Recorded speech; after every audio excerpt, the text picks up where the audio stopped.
இரட்சகராகிய இயேசு கிறிஸ்துவின் நாமத்தினாலே உங்களுக்கு என்னோட அன்பின் வாழ்த்துக்கள். இன்றைய நாள் தியானத்துக்காக தெரிந்து கொள்ளப்பட்ட வேத வசனம் லேவியராகமத்தின் புஸ்தகம் 19வது அதிகாரம் 16வது வசனம். ஜனங்களுக்குள்ளே அங்கும் இங்கும் கோல் சொல்லி திரியாயாக, பிறனுடைய இரத்தப்பழிக்கு உட்பட வேண்டாம், நான் கர்த்தர்.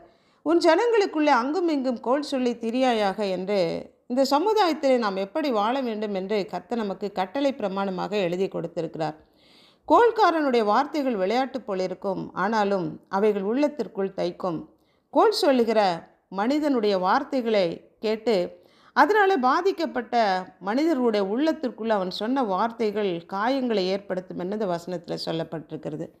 மாறுபாடு உள்ளவன் சண்டை கிளப்பி விடுகிறான், கோல் சொல்லுகிறவன் பிராண சிநேகிதரையும் பிரித்து விடுகிறான்.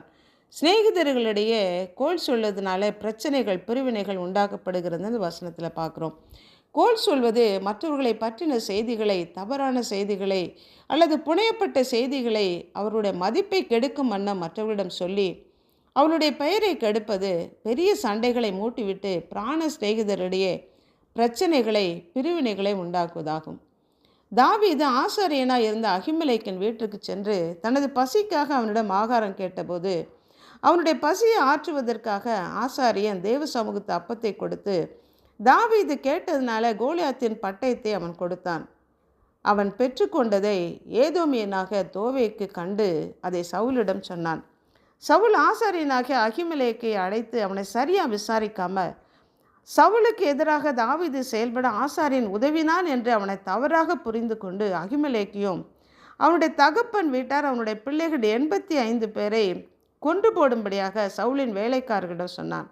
அவர்கள் ஆசாரியர்களாக இருந்ததுனால வேலைக்காரர்கள் தயங்கின போது தோவேக்கு அந்த 85 பேரை கொன்று போட்டான்.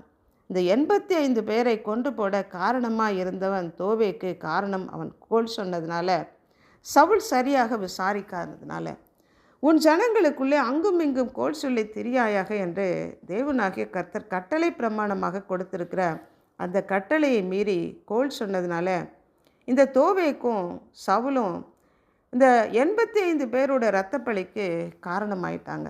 அன்புள்ள ஆண்டவரை, சிநேகிதரை பிரிக்காதபடி, பிராண சிநேகிதர்களிடையே பிரிவினைகளை உண்டாக்காதபடியும், கோல் சொல்லி தெரியாதபடி, மற்றவர்களுடைய இரத்தப்பழிக்கு நாங்கள் ஆளாகாதபடிக்கு கர்த்தருடைய வார்த்தையின்படி நடக்கத்தக்கதாக எங்களை நாங்கள் அர்ப்பணித்து ஜெபிக்கிறோம். நாங்கள் சொல்லுகிற வார்த்தைகள் மற்றவருடைய மனதிலே காயங்களை ஏற்படுத்தாதபடி, நாங்கள் கேட்கிற காரியங்களை எல்லாவற்றையும் நாங்கள் மற்றவர்களிடம் அறிவிக்காதபடிக்கு, புறங்கூறி திரிந்து ரகசியத்தை வெளிப்படுத்தாதபடிக்கு நாங்கள் ஆவியிலே உண்மையுள்ளவர்களாக காணப்பட, எங்களுடைய ஆவியை நாங்கள் அடக்கி சத்தியத்தின்படி நடக்கிறவர்களாக, உம்முடைய வார்த்தையின்படி நடக்கிறவர்களாக எங்களை நாங்கள் அர்ப்பணித்து ஜெபிக்கிறோம். இயேசு கிறிஸ்துவின் நாமத்தினால் ஜெபிக்கிறோம் பிதாவே, ஆமென்.